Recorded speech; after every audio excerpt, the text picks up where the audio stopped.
2021 to 2022.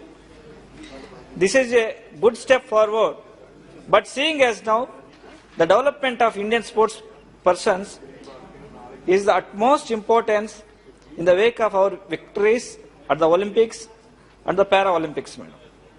Madam, Indian athletics have come a long way. Facilities have improved and increased manifold, but there is still much to be done to nourish the potential of our young sports persons present in every corner of the country. I would like to take this opportunity to raise some points, madam. One is Khelo India.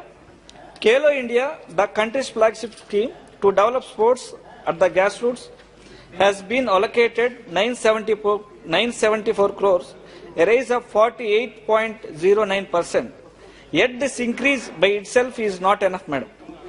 Khelo India is Sports Ministry priority with the maximum allocation in the budget for it in the coming financial year, madam.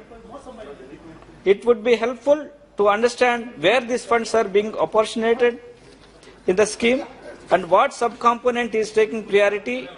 More importantly, how does the government plan to spend the increased amount this year, especially in the identification of talent among the youth, which took a severe hit in the combined aftermath of the pandemic, which disturbed training schedules in Centers of Sports Authority of India and the cancelled youth games, madam. Second point is the National Sports Development Fund. In the budget estimates for 2021-22, the NSDF was allotted 25 crores, but the revised estimates brought this number down to 5 crores. For this year, the amount allocated for 2022-23 is 16 crores, madam. Since the government provides an amount equivalent to CSR contribution or donation, this indicates that NSDF did not attract CSR contributions or donations from public sector's undertaking or private companies as projected in the budget estimates, madam. With considerable disruption to normal life and training schedules in the wake of COVID-19 and two major international sporting events coming up, our athletes need all support they can get, madam. Madam, I would like to ask the ministry, what is the government doing to improve on CSR contributions and donations in the current fiscal, especially since NSDF provides financial assistance to sports persons to excel in their fields at the national and international level through specialized training, madam. Third point is special packages. Similarly, 330.94 crores has been allocated for development of sports in northeast areas, which is a significant increase from 276.19 crores last year, madam. I am happy to note this. I would like to ask the government why similar package cannot also be provided to Andhra Pradesh for the development of water sports and its facilities. The AP government has identified over 111 water bodies for development of water sports, and the efforts can be further bolstered by help from the central government, madam. Fourth point is financial support for talented sports persons. Often sports persons have given up their sport despite showing exemplary skills and often even winning laurels due to economic reasons, madam. Training and equipment is expensive and athletes additionally often have familial obligations, a combination of which makes them leave the sports altogether, madam. Madam, lastly, under the visionary leadership of Sri Y. Jaganmohan Reddy Garu, Andhra Pradesh has posed to encourage athletes from Andhra Pradesh in all ways and also bring awareness on sports and games among the children and youth in line with the Fit Indian movement, madam. Sports Authority of Andhra Pradesh has introduced Play and Play program in the state, madam, to promote budding sports person in the state. Under this program, the SAP recognized players who secured top ranks in the district and state level league competitions, madam, and provides cash incentives to the sports persons, madam. The SAP has launched a toll-free number for the sports persons in Andhra Pradesh to get sports-related information and convey their problems and grievances to SAP, madam. And I would like to thank Anuragji, madam, for sanctioning indoor stadium costing about 8.3 crores in Rajamandri, madam. Thank you. And we also have sent a proposal for 20 Thank CR. you. Madam, 1 minute, madam, 1 minute. Madam.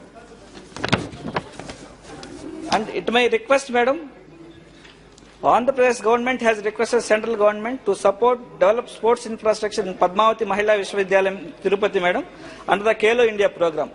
Sri Padmavati Mahila Stamps to savings, postcard to payment banks, letter to livelihoods. Post offices have been transformed under the visionary leadership of Sri Narendra Modi ji to be a backbone of financial inclusion for rural communities, especially women. Sir, we provide services from postcard, mail to savings banks, payments bank, and everything that you can imagine in a rural community.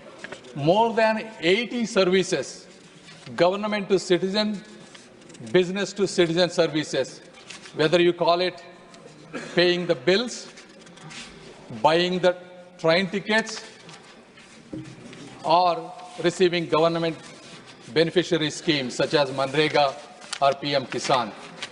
So the post office must be looked at the larger construct of what we want to do for rural communities, especially women. Because if you look at it, sir, on an average, the national banks have around 20% of women accounts. Ever since Modi ji envisioned the development of women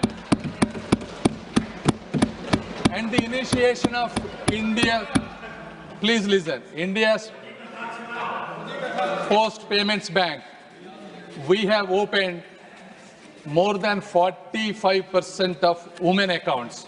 Never in the history. So, one second. I am coming to one by one, please. Let me answer, madam. I respect all of you. Let me answer you. You can ask supplements. I am happy to answer.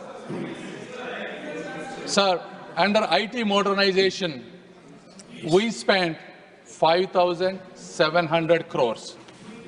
And we have given 1.4 lakh mobile phones and 1.4 lakh thermal printers, 3 lakh biometric devices to make every postman a mobile ATM so that they can go to the doorstep of every rural household and deliver banking services. So what can we charge for these kind of, how can we account the amount of money that we spend on these people? So not everything that the government provides